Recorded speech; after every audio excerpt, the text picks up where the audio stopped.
పెట్టిన భోజనము సరిపోక అటు ఇటు చూసి నన్ను గుట్టుకున్నా మింగి తింటుందమ్మా. కాబట్టి అమ్మా, ఈమెను నేను ఎలా పెళ్లి చేసుకుంటాను? అత్తమ్మా నీవే నాకు దిక్కు అత్తమ్మా అంటుంది నీవే. నేను రాక్షసుని చేసుకోమంటాడు ఆయన. ఏం చేయాలో అర్థం కాలేదు. అదే సమయానికి అరణ్యం నుంచి వ్యాస భగవానుడు బయలుదేరి పాండవులు ఉండే స్థావరానికి చేరుకున్నాడు. అవసర సమయానికే వచ్చాడు వ్యాస భగవానుడని. పాండవులందరూ కూడా నమస్కరించారు. ఏంటి నాయన, అందరూ కూడా ఒక చోట కుప్ప చేరి అలా చర్చిస్తున్నారు. ఏమిటన్నారు?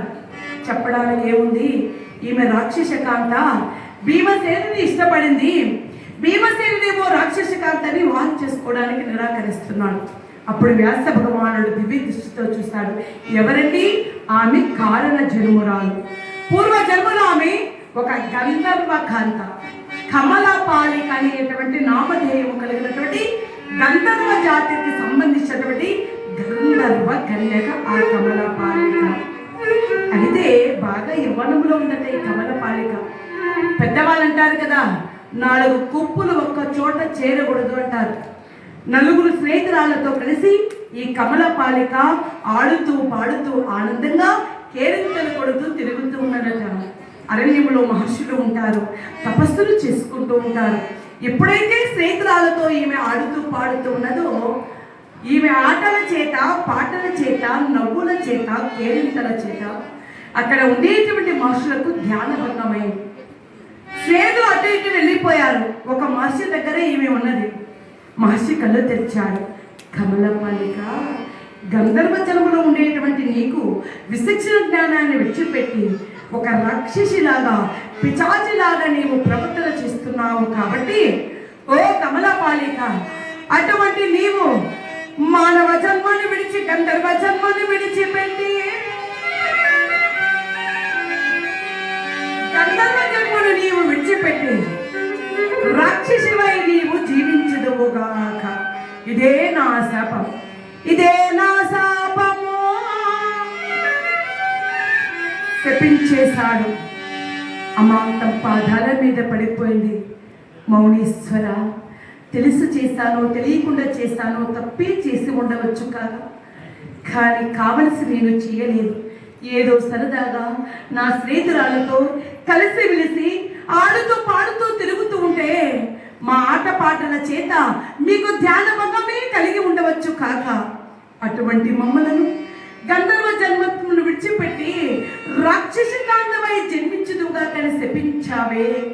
మహానుభావ, నన్ను క్షమించు, కరుణించి శాప విమోచనము ప్రసాదించు స్వామి.